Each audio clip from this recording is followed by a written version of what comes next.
not to sound cliched, but it's a lot more than just the football. Ambassadors isn't just about playing football, it's about having a community, and it's having about a group of fellas who are watching your back on the football field and watching your back outside of football. I suppose recently it's really hit home. The thing that I really enjoy about the club is the team spirit and the crack and the mates that I've made, most of whom I would probably count as very, very close at the minute, especially when you're going through hard times. Well, I suppose I've played in a few football teams before. I tend to find the thing is that everyone's getting down on each other, they're having a go at each other.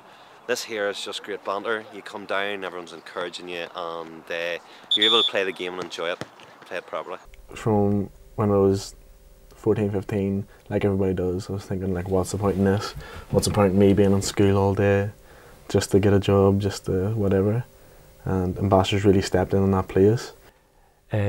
They've been to loads of different soccer schools. You felt certainly your child not only safe, but they were in the right environment. They were hearing the right things and weren't hearing the wrong things. As a parent, that was a big plus point. The Spain tour came along at the right time. I had just got saved and was trying to turn away from any of the stuff I was doing, the not healthy stuff. And Ambassador sort of stepped in and took on that role of, like every teenage guy, is boredom and he's looking for the point of life. When you play football in the Mid-Ulster League, you see the team you play against, you know, maybe about 10 minutes after a match, you know, having a few drinks with them, that's about it. But you just go away with yourselves, you know, you see football in a different light, you know, what you can actually do for other people through football. I obviously love playing football. I'd always wanted to go to Africa. I like travelling, so I'd always wanted to go to Africa. And I've never really done anything that you would say kind of, you know, giving something back. So because it was a chance to combine all three, it was kind of a unique thing, so I thought that would be really, really interesting. Being part of a big group, it's like one of the good things about being on tour, and it's something that sort of you can't recreate, and you can come back and you can tell stories, but you can never actually capture how good it is to be part of such a group. And then stepping into Ambassadors, seeing that God wants us to play football differently, it was cool. It was something I hadn't heard before.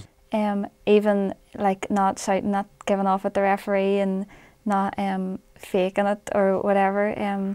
I think it's made a huge difference just in the way that I see football. I was aware that because the football team I play for don't necessarily always go by those kind of ethics, that it was something that I was going to have to get used to, but it's actually not really something that you have to consciously get used to. Whenever we started playing the warm-up games and in Africa, it kind of feels like natural because it is actually the way that you should do it, and it's not difficult to get used to it because it just becomes something that you think's okay and you actually enjoy it more. The whole team sort of working together for each other, and then to work hard enough to actually score the equalising goal.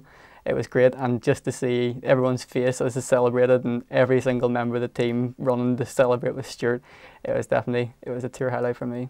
And trying to find the balance between wanting to win and still trying to go about things in the right way. And I think that the Ambassadors have got a good handle on where the middle line is.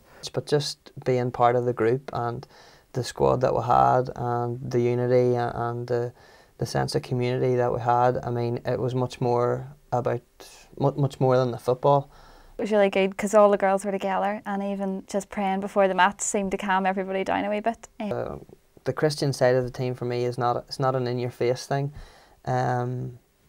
Christianity is, you know, it's God's blueprint for life, and it's how life is meant to be done, and I hope that we can show that through the team and how we run it and how we play, that actually it's the only way that really makes sense. I think I learned to be a lot less selfish as well, just seeing how little people had but yet how happy they were, and then coming home and me realising how much I had but how I still wanted more.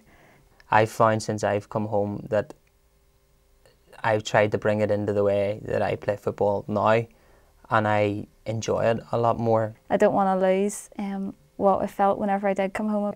I've come back from that trip very encouraged in my own faith, and I suppose that challenged me a lot in ways that I wasn't expecting. And again, I'm home now, refreshed, and trying to take the things that I learned out there and seeing if I can make that work where I am in my own community.